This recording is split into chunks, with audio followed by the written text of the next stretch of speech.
Konstantinos, after his conversation and after doing some studying of the forges, is going to seek out Garthiel. He's mostly been waiting because the entirety of the squad so far has, well, the majority of them has had their conversation with the watch captain. He's kind of waiting for that because he knows that there is a lesson for him whenever it comes to the forges.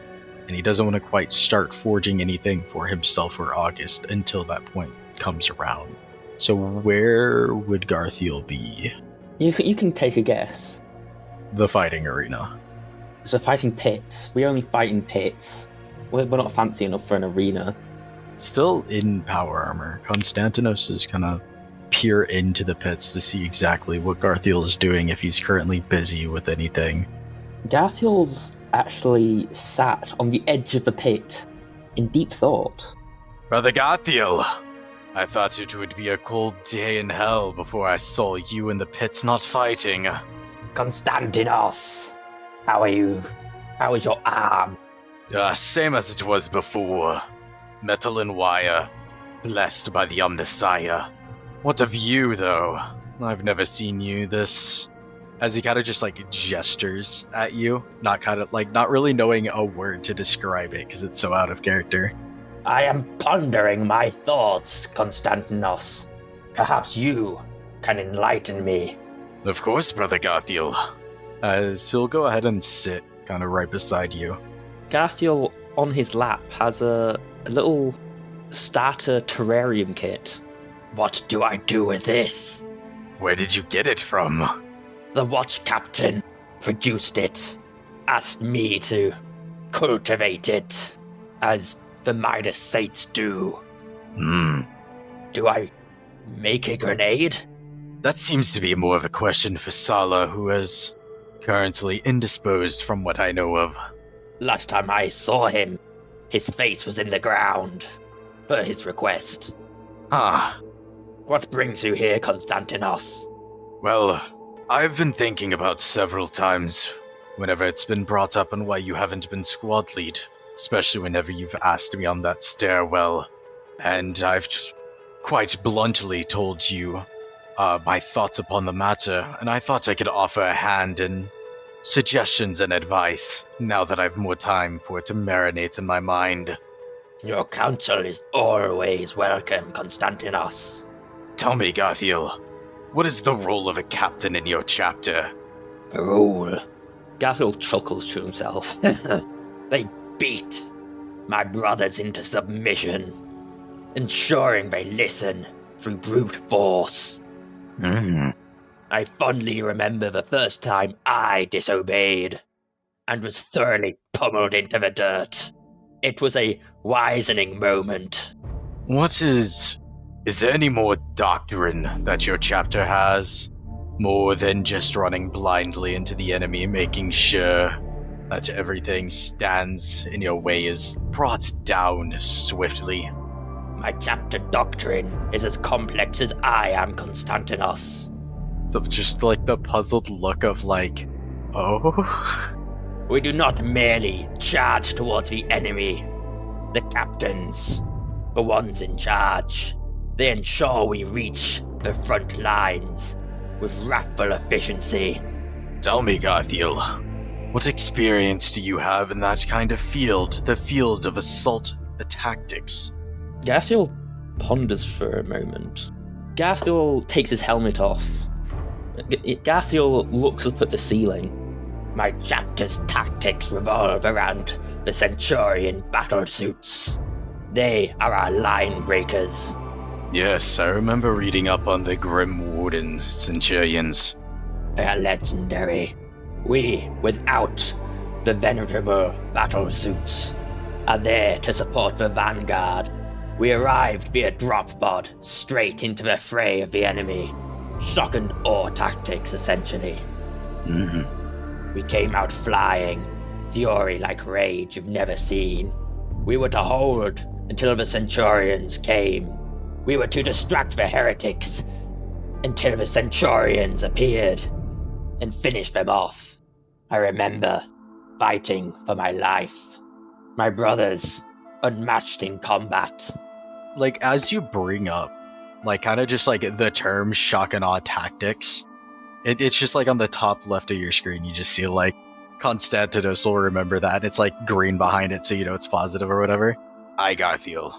That does seem quite brazen. Indeed. Our captain sent us into the fray of battle, expecting the best of us. It may seem like we have no strategy. However, the pinpoint accuracy of our assaults had nothing to be stifled. We hit where the enemy is weak, and we hammer it home. Then Garthiel, I hope you do not mind if we play a game of regicide. Course, cousin. I am not as astute at this as you, I assume. I will give it my best go. Of course. It is all in good practice. I hope someday soon we'll see your strategy in fine work. Indeed. Unfortunately, we don't have all the tools my chapter uses here. One day, I should hope to see you join us in an assault. You can watch our mist spread the ground, hiding our wake of wrath. I hope one day, brother, I get to join you in one of your Centurion charges, if I'll ever have the honor of it. That will be a good day. Do you want to pull out a regicide board and we'll do an intelligence off? Yeah. So, Constantinos, you are a master of regicide. You know, you've played it for years. You put out the board and the pieces in front of Garthiel and you quickly explain the basics of the game to him. And swiftly, brutally afterwards, you are thoroughly and completely defeated by Garthiel. Dima, you are in the library and perusing through books on rare and exotic Xenos bioforms when you catch the watch captain at the corner of your eye heading towards you down the book-filled corridors. Dima. Good seeing you, brother captain. As he'll sort of gently close the book he's holding. He'll give you a nod. I wish to speak with you. I assume you are free? Yes, please. The watch captain will then beckon for you to follow him to a private study room in the librarium, so the pair of you can speak in semi-seclusion. The watch captain then kind of sits you down and takes a seat himself on probably some reinforced industrial benches they have in there for Astartes to use while studying books. And the watch captain will remove his helm, placing it on the table. Is he wearing his armor? Was he... The watch captain is always wearing his armor. First of all, Dima, I want to say I was impressed with what I heard from Chaplain Orla of your stoicism during the translation through the Damocles Gulf. That pleases me to hear. It was a difficult process, I'm sure you heard. Yes. As such, I hope you know I say this with respect, but what is your issue with Garthiel in particular? In particular? Out of all of the squad, I have seen you goad him the most. You rise to all of his childish barbs. Others will shrug him off, ignore him. But you rise to everyone. Why? To be honest with you, something about him hits a nerve. I can't quite place it. It is as if every jest is stabbing me. It hits something I can't quite put into words properly. Would you allow me to posit a theory? You may, yes. I am always open to hypotheses. Could it be that his streak of insubordination, his brashness, his fury, reminds you of a younger warrior? One who squandered his career, one who never rose above the rank of Lexicanum, despite being 200. You hurt me, brother captain. Words cut deep. But, in a sense, it is possible. Saying it was squandered, I would not agree with, but the rest is reasonable. I'll give you that. It's reasonable. Dima would sort of put a hand on his sort of on his chin and have a think about that for a second. Do you remember what you said to me the first time we met? He does not ring a bell right now. No, please enlighten me again. You assured me that you did not hate me because I did not share the guilt of my chapter for abandoning yours at the Plaguefall. Yes, I remember that now. What of it? That hatred has you deep. That rage you feel, it lingers. It festers in you. That is why I say you squander. It is gnawing at you. What brother? For we are brothers. The blood of Vulcan runs in our veins. What brother greets his kind, greets his blood with assurities that his hatred does not extend to him due to circumstances? Yes, it is, not the most eloquent of statements. I'll give you that. But that was for my own reassurance. Not for yours. I meant no disrespect. I do not think you meant it in disrespect, brother. I think you have a pain in you. A pain that Garthiel reminds you of. Of a time long gone. Yes. Of a man who is not here anymore. Who can't be here anymore. For he died long ago, yes. I think your words ring true. I know not that much of Cheskire, and I would not claim to be an expert on your chapter, but I have done some reading since we last traded words. Oh? You are truly an alchemist to your core, Dima.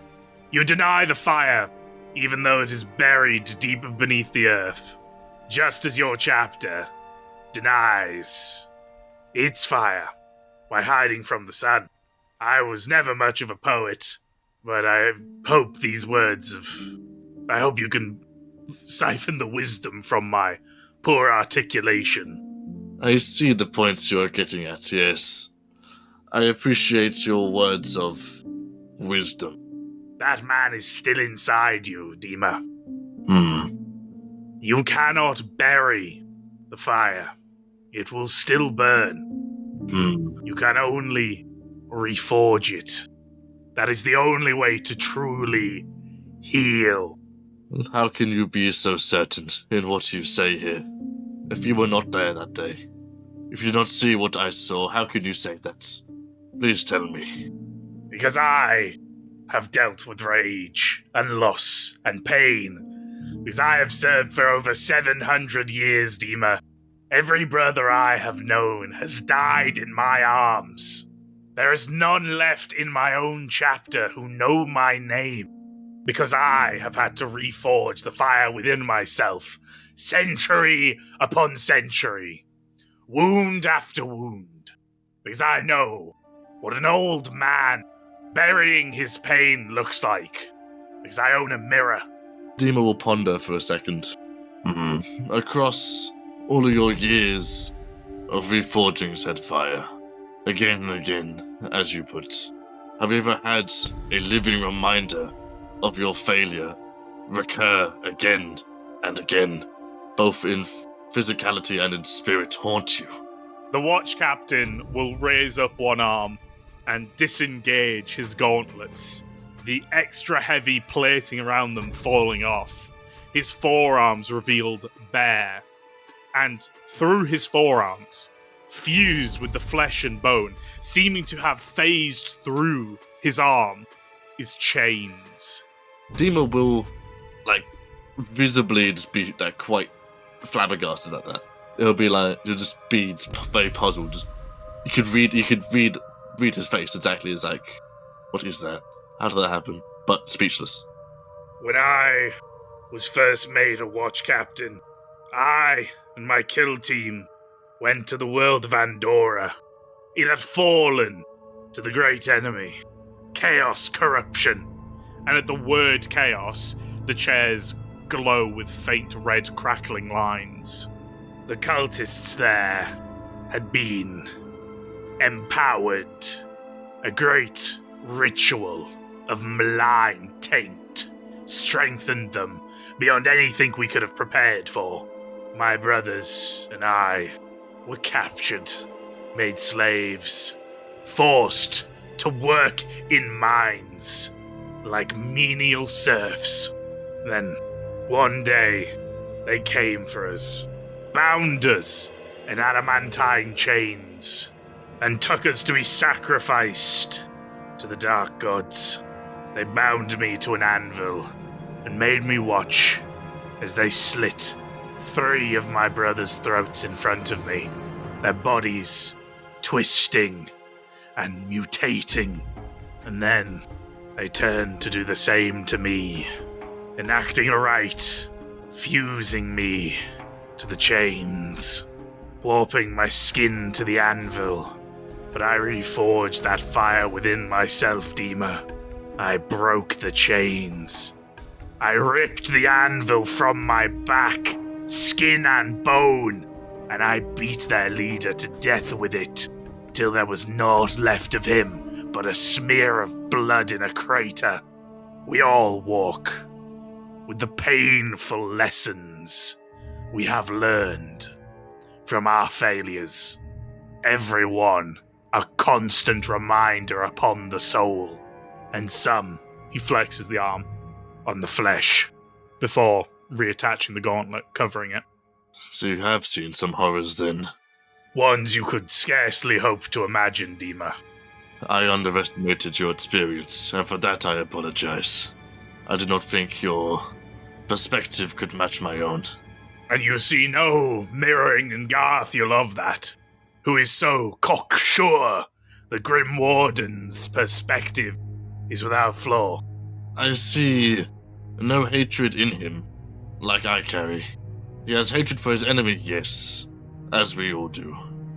Perhaps he has more than any of us, but I do not see the same weight bearing on him. I am not saying you and Garthiel are the same person, Dima. I'm not saying he knows what burdens you carry. I'm just saying you and him have more in common than you might think, and that maybe you could reconcile your differences if you can push through his obstinance. We tried that the other day, actually, and it went about as well as you expected it to. A change of stratagem is oft the best course when met with failure, Dima. The Grim Wardens respect strength. They respect power. Try challenging him to an arm wrestling competition. Show him the strength of the Fireborn.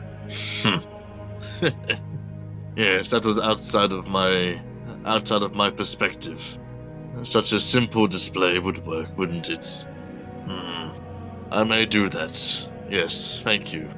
The watch captain looks you, red eyes into yours. He then stomps 1 foot twice and goes, "Vulcan lives, brother," and will stand up to leave. How does that go? Maybe one day, Dima will do the same back, but not now. So, you have finished another day of hard Astartes drill. From these drills, you've noticed that Sala has been conspicuously missing, and Ignis Renatus is in fact missing from its usual resting place within your barracks as well. So as combat drills are finishing, August yells across some of the fighting pits as he's kind of stepping away from a very badly bruised combat servitor. Gabriel, I think it's about time I gave you that duel I promised you. How long has it been? Too long, cousin. Are you healed? I'm well healed. I damn well knew you'd say that. He takes his helmet off, maglocking it to his belt. I have an idea for the terms of our fight, Garfield. Let's make it even. You select weapons. I'll match you. Weapons? Huh. I choose the chain swords. 2 chain swords. 2 chain swords it is then. Garfield will head over to the armory and sort of pick up 2 and throw 2 towards August. He grabs them, one in regular grip, one in a reverse grip, and then starts spinning them around, sort of very, very chauvinistically. He grabs them both forward facing. I do hope you don't underestimate me, Garfield. I'd be sorely disappointed. I do not underestimate anyone, August. Garfield sets off towards his side of the arena, Would anyone like to observe this? Constantinos definitely would. You would see Dima on the top line peering over. As Garthiel gets into position on his side of the arena. So, Garfield, to the first blow or to third strike? Third strike, cousin. It is the most satisfying. Now come, let me see your face. I want to see the look on it when I beat you. Garthiel takes his helmet off, throwing it on the ground. You see a big smile plastered on his face. Well then, cousin, when the bell tolls, we fight. August nods, preparing himself. One sword out in front of him in a guard stance, the other behind, ready to parry. Garthiel gets in an offensive stance, ready to pounce and attack. When the bell strikes, August immediately readies his blades, with a perfect defensive stance, goading Garthiel. Come at me then, you brute! Garthiel, getting in his own head, becomes enraged, screaming at the top of his lungs, "You will perish, August!" and charges at August, full force of his weight behind him, as with this charge, he does a tackle. Garthiel charges in with the fury of a bull, ramming his hands around August's waist, attempting to pull him down to the ground. August, clamping his swords quickly to his waist, grabs Garthiel by the arms and throws him off, pulling his swords back out in an instant. Ballsy move, brother. August brings his chainsword around, swiping out at Garthiel.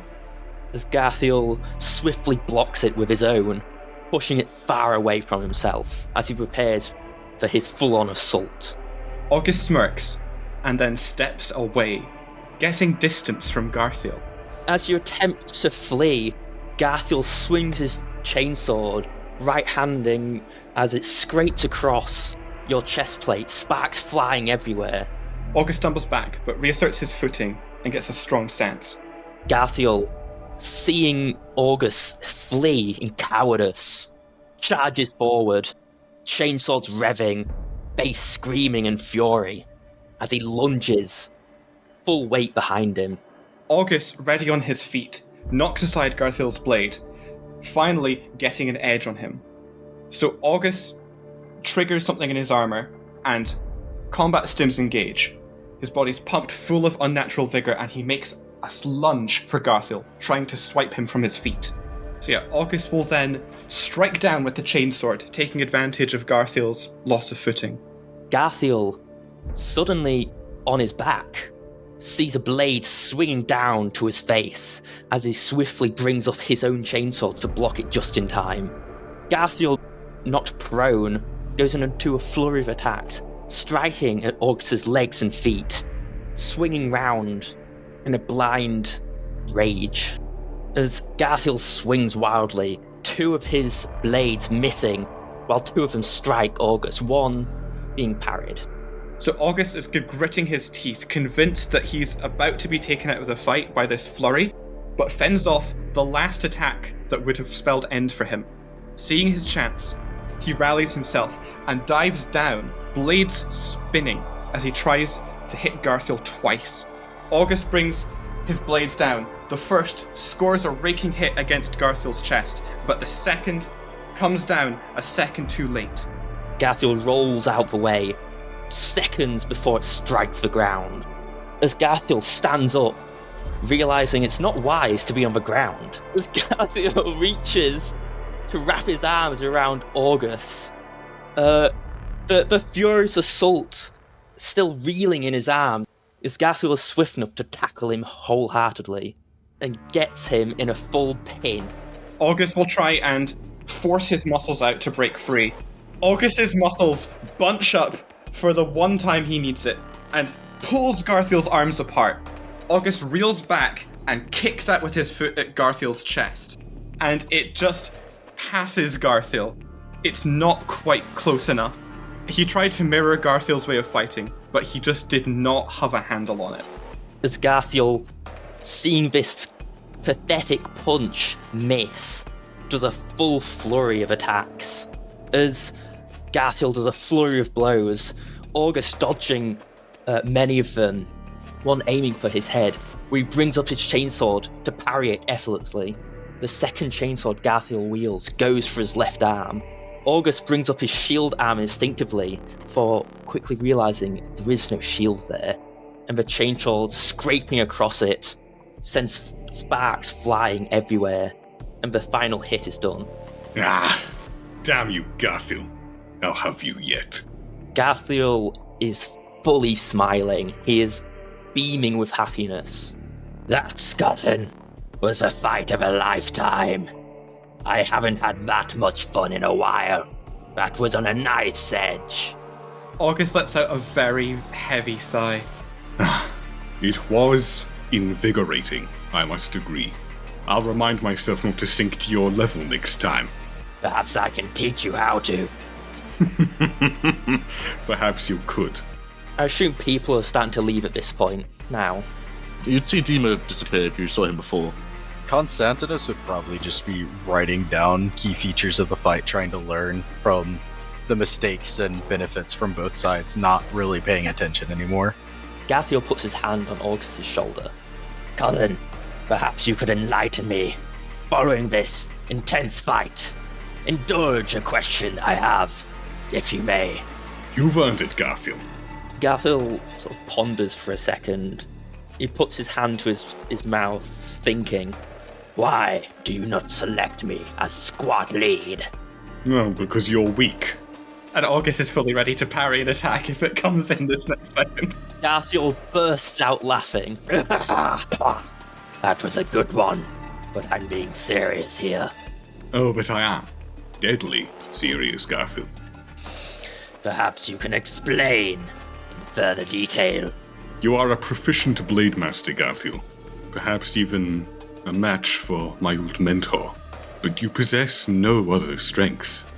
What matters when you are leading is that you can keep a level head, and not once have I seen you win out over that beast.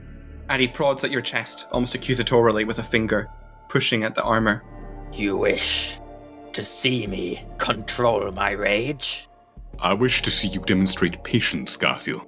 You are always hounding after the next kill, the next fight, the next battle, the next kill. You never take a step back. You never pause.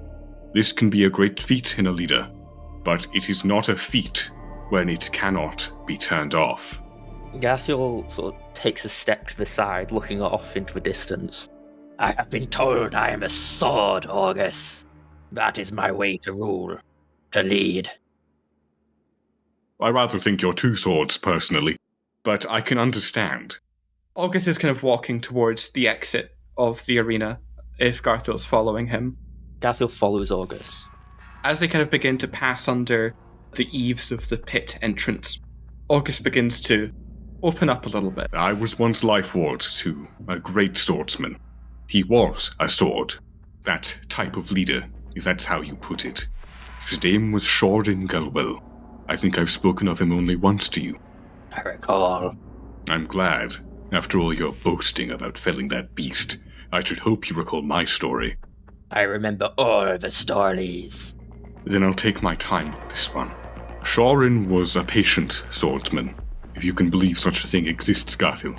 He was supremely perfect at his swordcraft. He could dance around a foe, step out of their guard, step back in, never taking a strike, until the moment came. A single sword blow would kill his enemy. This was until the day an enemy did not relent. The day that he struck out in panic, not precision. If perhaps he'd had the fury you had, he might have survived. I could only watch on. But what he had, Garthiel, was patience. Was it not his lack of patience and fury that led him to perish? It was perhaps a lack of fury, but had he not that unerring well of patience, he'd have died 100 years before. I can count them, Garthiel, the times where I would have seen a lesser swordsman, a more furious and more powerful swordsman perhaps, but still a lesser swordsman, fall to an enemy. I count 4 occasions. On each of these times, Garthiel, you would have died.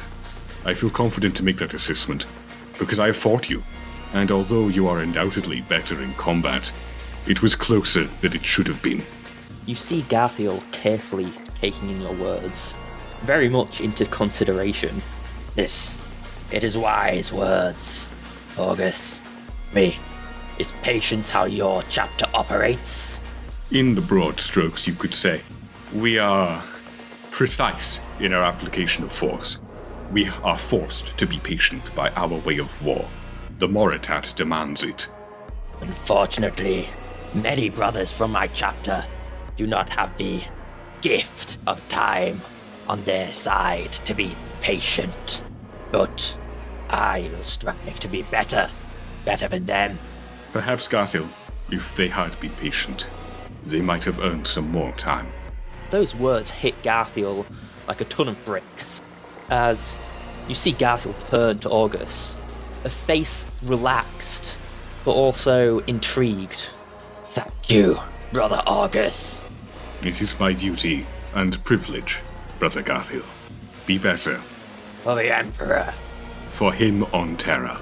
And with that, finally, Barbas is cleared from the apothecarium, his wounds healed, his innards stitched back together from their horrific melter burns. As Barbas gets themselves settled back into the training regime, in the forges, Constantinos has been summoned to his first smithing lesson with the watch captain. Greetings, Constantinos. Are you ready to begin? Constantinos will do the sign of good health before he officially steps into the area. Barvis is in. Aye, brother captain. Thank you. The forging area Watch Captain Barvis has set up in the forges is very simply 2 Mechanicum workstations paired with a pair of simple smithing anvils and a large crucible forge in the center, essentially a modular heating pit which you can put in to melt ingots or heat up metals. To begin, Constantinos, what do you wish to forge? A round shield of my people. Something to protect not only myself, but those around me. Very well. Forge it in front of me. I wish to see how you work. Constantinos getting ready for the forging. He wants to make sure that his hands are steady as possible, so he starts the process of removing the majority, if not all, of his armor. As he gets ready, and for a second, or for an uncomfortable while, it seems like he is struggling to pick between the different types of ingots and alloys he could pick from for this. If he should maybe lean more heavily on this, or maybe he likes the flexibility of that. It just seems maybe not indecisive, but uncertain. The slight difference there is there, as he eventually picks and begins the process of smelting the ingot. As he begins to smelt the ingots, it's molten metal pouring down into a cast as he begins to forge it. It seems he is constantly stopping, trying to find some imperceivable imperfection that only he sees. Trying to, this isn't right. Something's a little bit off. It looks like it's bulging out there. Oh, there's an impurity here that most of the time is only perceived to him. And even by the point of whenever he reaches the hammering, the smithing, it's finally cooled down. It seems like he is wary, hesitant of where he is going to strike his blows, where it needs to be to fold in this metal to make the perfect shield for himself. Perfect shield that he can use to protect others.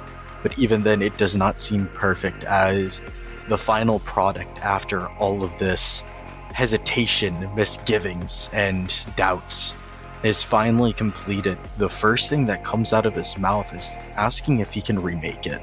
Why? Constantinos is going to offer the shield to Varvas to hold. It is a bit top-heavy. It is as if I use... It is akin to an oval and not a circle as I had expected it to be. It is lopsided, heavy, unwieldy. The watch captain gestures to a part on the shield that you have hammered relentlessly, forged, more closer to your liking. This part? Konstantinos is going to give a nod. That part, and that part, and that part.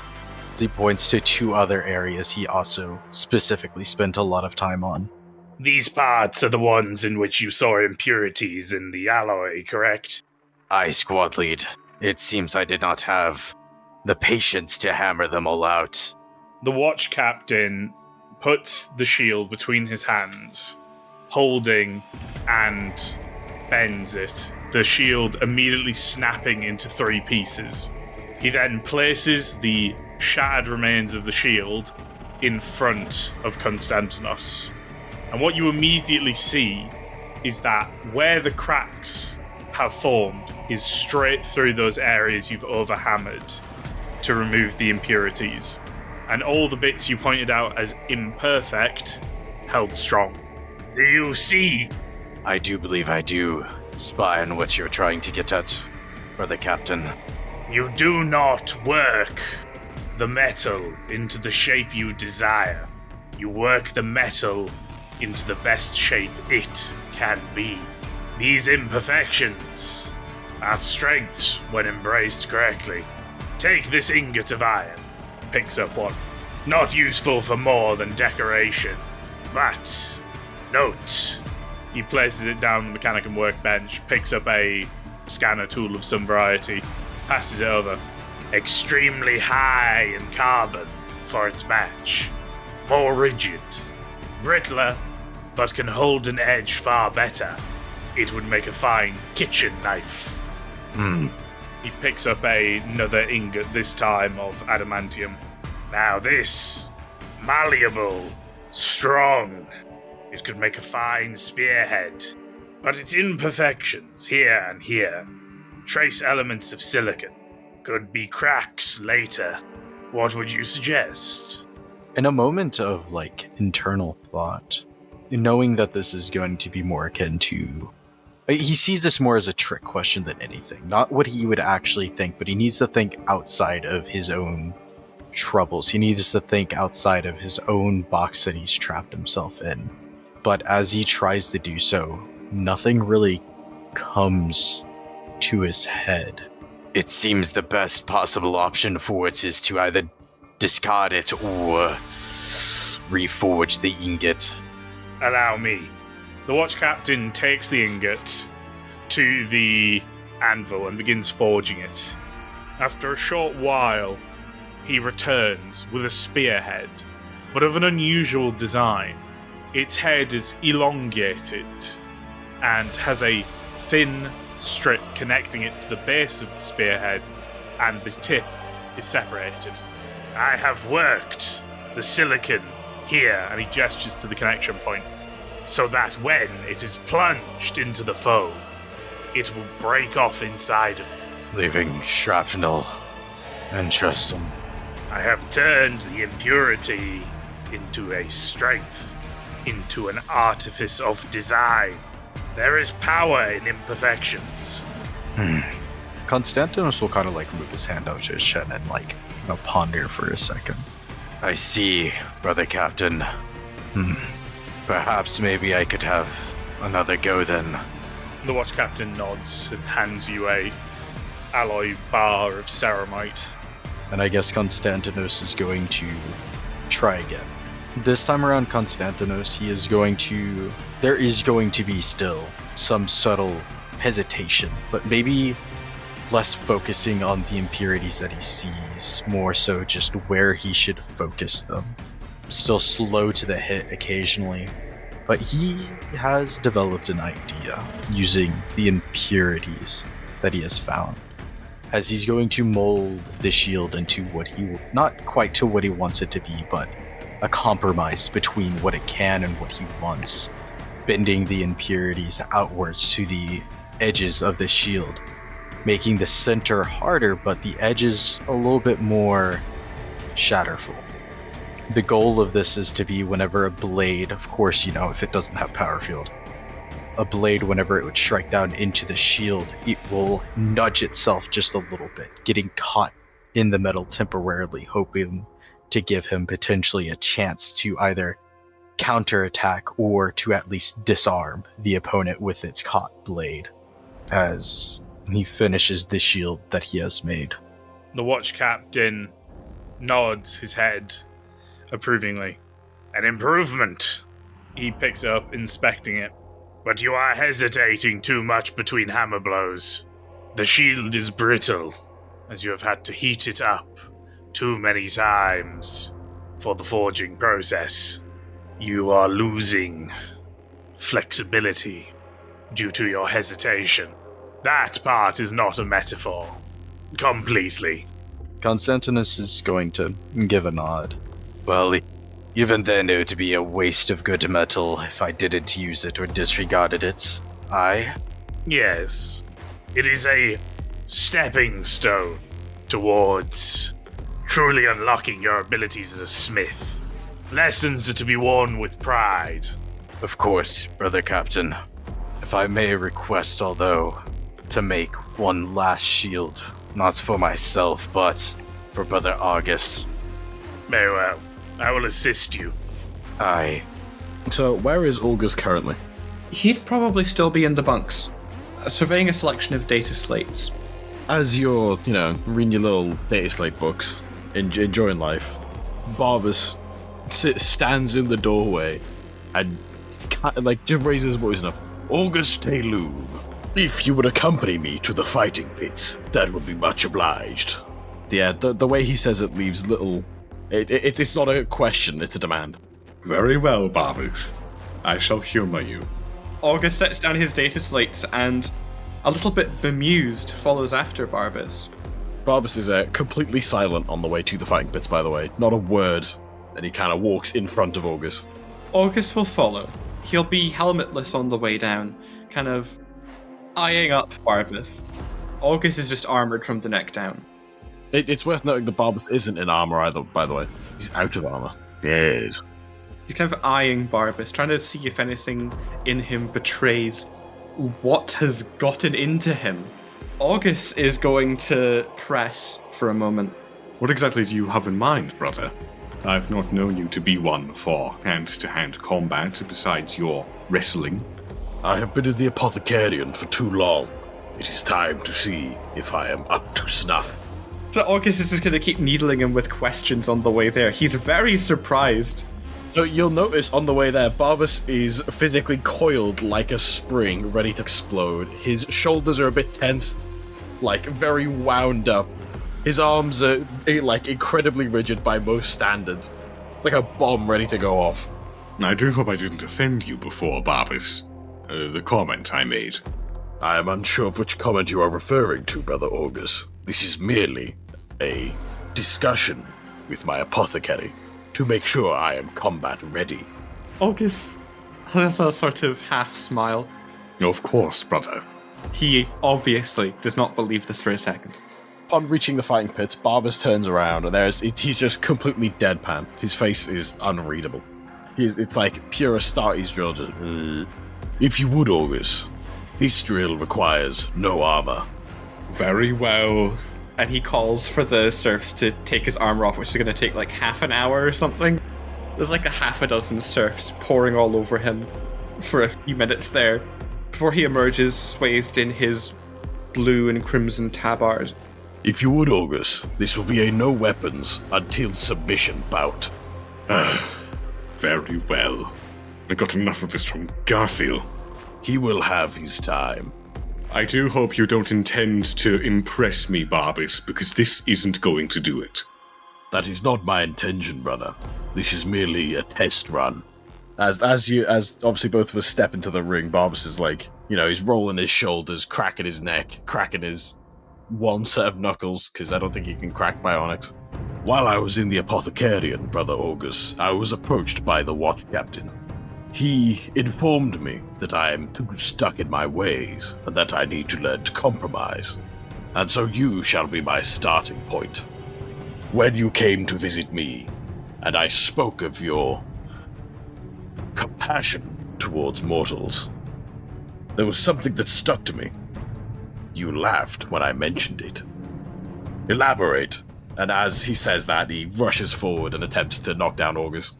August flops to the floor, bodily colliding, bouncing back a meter. With a now bionic fist-shaped imprint on your face. August pushes himself up to his feet while muttering, Barbus, this is not how you get a word out of me. I am unsure what you mean, August. This is merely a routine checkup. Now answer the question. August is eyeing you keenly. The answer, Barbus, is a little bit prolonged. So let me begin. Mortals are the stuff of our Imperium. He says that as he slides his foot back, readying his arms into a combat stance. And as part of my chapter, we value their obedience above anything. Barbus kind of notices what you're up to and switches stance a little bit, kind of shifting his center of gravity lower. I am aware of this, August, but there is more to it than that. I have seen it in the way you act. Something beyond this facade you put up. No, there is something deeper, I know there is. So Barbus is going to he's going to close the distance a little bit and attempt a guarded attack, throwing up his hands in a defensive boxing style position to block incoming blows. Then August is going to sweep out a leg to try and knock you down. So as you attempt to sweep Barbus's leg, your foot swings out and impacts with ceramite, pure wall. His center of gravity is low enough that he simply doesn't shift, and once again delivers a right hook straight to your face. With the lovely bionic. August is reeling from the punch, and spits a wad of phlegm and the slight trickle of blood from his mouth. Then takes a moment to kind of feel his face, make sure nothing's out of place. He's going to do Medicae on himself. I think August finds a slightly broken nose and immediately resets it, and then resumes his stance facing Barbus. Do you want my answer, brother? Or do you just want to waste my time?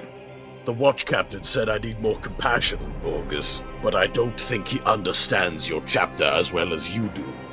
You have worked with other kill teams, August, but I do not understand it. How you can stand these mortals. August circles round, stepping in, and throws a hook. I'm going to parry, and I get a +10 because of guarded attack. Fistfight of Barbus, this is what I fucking spent all that XP for, baby! August smiles at this catch of his fist. Fine. And his fist pulls away as he's kind of making ground, continuing to circle him. Mortals are our bulwark. They are essential to the combat strategy of my chapter. The Moritat. And what exactly is the Moritat, August? August just continues circling. The Moritat was a stratagem laid down by our Primarch, Corvus Corax the Liberator. He bade that a Moritat could deploy a single marine. He could enmesh himself in a suppressed civilian population and raise them up as warriors of their own freedom. Oh, so we're both just stood here staring at each other now. Yeah, we're circling around the ring, fists raised, boxing style, we're just circling. Well, in this case, Barbus swings low, wrapping his arms around August's waist, and attempts to lean back. August ducks aside from the lunge of Barbus, escaping his grasp of hands, and seeing his moment, after feinting with one hand, hooks up with the other, punching full force into Barbus' right arm, sending him to the side. You see, Barbus, they are our strength. We can make of them the finest warriors. We can make of them devout servants of the Emperor. We can absolve them of their failure when their world falls. We can redeem them. Such errant thinking. We are not the absolvers of the fallen. We are their judgment. Would you not agree? I certainly would. And I put to death any who spit on the Emperor's name. Then let me put these forward, August. Do you believe in the God Emperor? As Barbus winds up another knockdown punch. And August steps cleanly past it. I believe in my Gene Lord.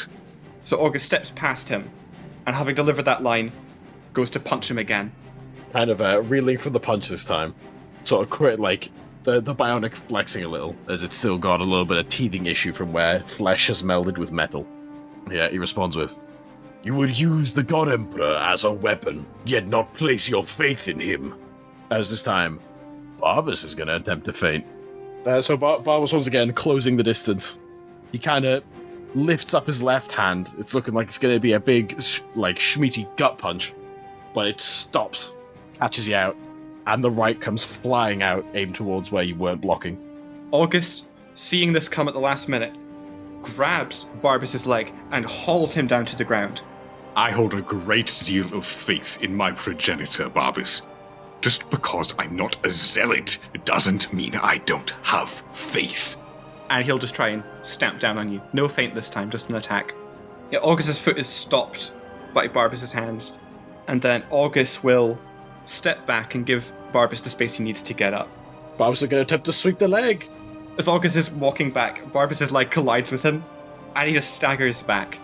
And he uses the momentum to scoop himself back up. That was not a kind move, brother. I gave you the space. Show some courtesy. There is no courtesy in a fistfight, brother. Barbas's face kind of slackens a bit. All the tension in his body running away as he simply drops down on one knee and taps himself out, ending the fight in a victory for August. I have learned all I need to, brother. I understand a great deal more. I will ruminate on this, I think. Do not mistake me, brother. I care a great deal for the well-being of mortals, but there is an end to their continuance. There is a reason that they are the beating heart of this Imperium. And that is all I needed to hear. As Barbas kind of wanders off, fades into the crowd, like a hauntless servitor drives past, and as it blocks him out of sight, he disappears. Meanwhile, in the mess hall, a rarely visited room for the Astartes, but even these demigods must eat. Garthiel is tearing into a hunk of some strange swine meat as Dima enters, seeking his rations that he must consume for the week. Garthiel looking up, mouth full of food. Dima! Garthiel slaps his hand down on a table, a large thud echoing across the mess hall. Dima would sort of perk up, I was looking for you. Garthiel will swallow a large chunk of meat. Have you come to apologize? I see we'd not see eye to eye on that one yet, but I come with a different idea in mind. Speak your idea. And I ask for a match. A match of what? Not your usual preference in the fighting pit. Walking over, mimicking the same arm raise that Captain Varvus would have done. Lucius Gaunt slams his elbow down on the table with an open hand at the top, sitting across from him. Garthiel cracks a smile. He turns his head to one of the poor mortals beside him. You there! You shall be our Judica! A serf holding a mop, trembling. Yes, my lord! And the serf, trembling, clutching his mop, approaches, watching you. You will announce when we start. Understand? Yes, my lord! Garthiel pulls out his arm, wiggling his fingers before resting his elbow on the table and clasping Dima's hand.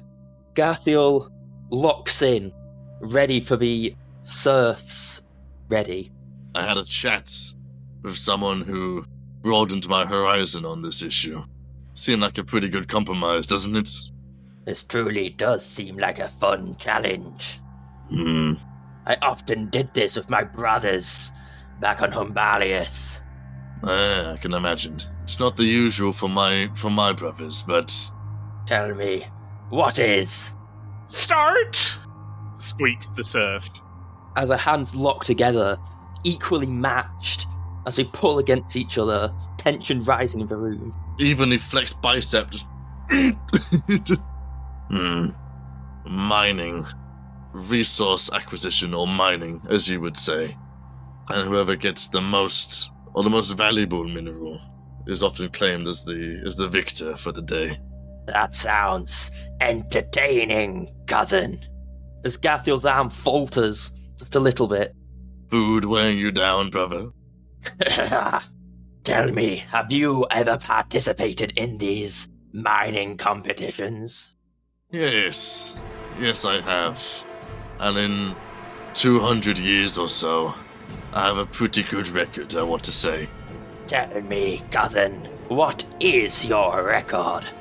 As Garthill's arm gets pulled almost to the table. Yeah, I'd say about 75-25. Win-loss. As Garthiel gains a resurgence, pulling his arm back up further and further. Tell me of the creatures you hunt on your homeworld. I'm always curious to local wildlife. Which ones do you mean, cousin? The ones at the sea, or the ones on the moon? As Garthiel, getting the momentum, gets back to level. The ones of the sea. Reminds me of home. We face leviathans, sizes of dreadnoughts. Some the size of battle cruisers themselves. We craft our own boats, while we sail the deadly seas that tries to suck our soul. Reminds me of the Krasny worms back on my planet. Giant red worm-esque leviathans themselves, borns of the sulfur oceans. And you have hunted these creatures? Garfield would see what he believes to be a brighter flare than usual in Dima's eyes, as a bit more strength than he was expecting comes down from his arm, pushes him back to center mass. Yes, I've hunted them. Hunt being a glorified term. Me and our brothers used to do a regular pest control on the planet. Make sure they weren't getting too out of hand. They were more like a parasite, you see, had to be controlled. Tell me, cousin, have you lost any brothers by these creatures? As that same sort of strength as before carries on further and further, gradually bringing him back down to where he was at the start. The Krasny worms, no. We were always very surgical about dealing with those things. A couple of the other local fauna, though, is a different story. What of you, then? Have you lost any brothers on the hunt? Garthiel's eyes go wide as his strength falters, and for a second you just get full control of his arm as you ram it down onto the table. My lord Dima is the winner! Can I leave now? Squeaks the poor serf. Yes, you may. The serf scurries away. You're quite surprised by Garthiel's lack of holding himself, his release of the arm. I have lost brothers on the hunt. Back when I was in the 10th Company, as initiation, we're sent into the depths of Grimsbeck, the Hive city on my home world. We are sent there to cleanse abominations. Not mutants, not human. These creatures were truly horrific. Me and my brothers ventured down with the hopes of gaining glory. Garfield just goes silent for a second. We met more than we were matched for. Our battle, it was glorious. It was deadly. I was the sole survivor. Things those creatures did. The fury they fought with. It is not something I wish to repeat. But the glory, it was worth it. I have no regrets. Garfield's body language in saying that, how convincing is he about that? Or is it not really tellable? You can... He wholeheartedly believes what he just said, but subconsciously, it's probably detectable that he's like... You can tell from his eyes, he's having doubts from his own words. What is it that drives you then so much, Garfield? Is it the glory, or is it the feeling of not wanting to lose any more brothers? Perhaps it is both, Dima. Garfield gets up and sort of looks at him. It was a good match, and walks off. Hey, Varvas here, coming at you once again from the Void. Thanks for watching the latest episode. Make sure to like and subscribe. Don't forget to share your favourite moment from the episode in the comments down below. And as always, a massive thank you to the patrons. We literally couldn't do this without you. You are the lifeblood of this series. Scrolling past me are the current patrons. And again, thank you so much. As you might have noticed, the show is going through a few changes at the moment, as I'm trying to streamline the editing process, so please do give feedback, let me know what you think. If you'd like to support the channel but can't afford to donate monthly, I have Ko-fi for one-off donations. Don't worry if you can't afford to support at all, watching, sharing, leaving a comment are all a huge help. I also stream on Twitch, Tuesdays at 6pm GMT, it's a great time, there's going to be a little trailer of some moments at the end, so check that out. Don't forget to join our Discord, we have a community campaign, so you too can play Deathwatch, and new players are more than welcome. Links to everything I just mentioned are in the description down below, and until next time, suffer not the alien to live. There we go. We know she's when we open this door. Just get ready. Just get ready to fuck her up when we open this door. Strike down the scrimpering Wimperlet. Allies to Valve and Tom. What the fuck? It's just Blair Witching. It's alright. This is not okay. We do not endorse this behavior. What the fuck was that? What the fucking moose knuckle was that?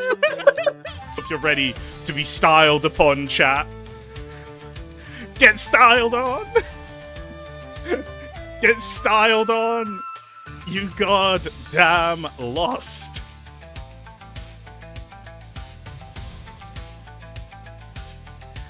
Get styled on! Get absolutely wrecked! Get shreked! We have today a very rare creature.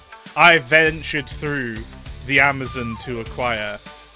This rare beast is known as the Scrimpering Wimpus. Speak, beast! Yet despite all my rage, I'm still just a scrimpling Wimpulus in a cage.